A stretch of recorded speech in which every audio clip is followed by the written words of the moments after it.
All right, maybe you're like me. I've never sat down and listened to someone say, you know, I'm going to start smoking, and then I'm going to try to get up to a pack or two a day within a few months. I've never heard anybody say, I'm going to start drinking alcohol, I'm going to start using pot, I'm going to start doing something. I'm going to see if I can get my tolerance up to the point where it almost overtakes my life. I've never heard anybody talk like that, but yet many people, myself included at one point in my life, find themselves there. Now, how do we get from the genesis of starting to use a substance or a practice of behavior to a full-blown addiction? So let's start in a series of videos. Let's first of all define what addiction means.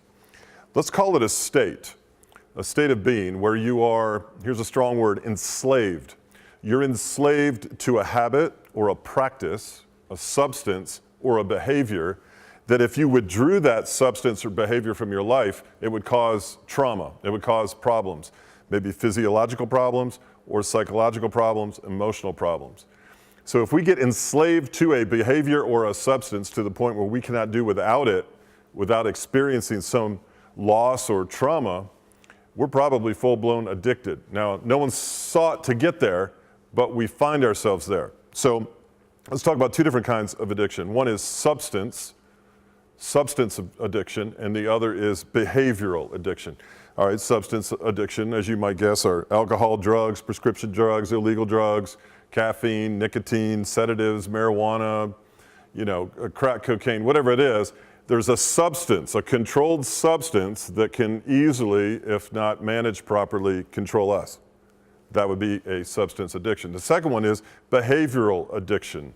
Okay, that would be something like gambling or eating problems, eating addictions, full-blown gluttony, exercise addiction, sexual addiction, addiction to pornography, addiction to hoarding. You see this on cable TV now, it's a big deal. Addictions to shopping, addictions to stealing things. So whatever it may be, there's these two types of things that can enslave us.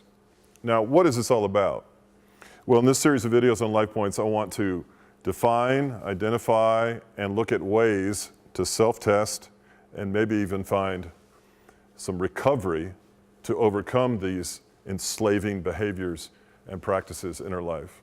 I think you'll find it interesting to find where you are in each video if in fact you are on your way to or in the midst of a full-blown addiction. Why do addictions exist in this world? Well, they exist primarily because you and I live in a fallen, broken, never satisfied world. We live in a world where everyone breathing is a sinner and falls short of the glory of God. We are fractured in our relationship with God.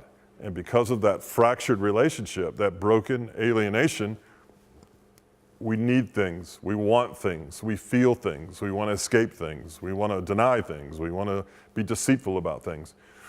But there is a way out, and I want to talk to you about the way out of that pain and that stress and identifying those triggers and the anxiety and the worry and the confusion and the voids, the emptiness, the loneliness that we feel, that even the social alienation we feel, that we try to fill those voids with something that's going to hide it, anesthetize our pain, give us a better feeling, although temporary.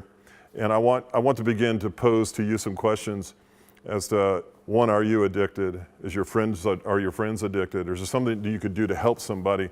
And are you in need of freedom? So here at LifePoints, we've got a series of these videos on addiction, and I hope I trust you'll find them both informative and inspirational. Let's get rolling. We'll get into the next one here real quick.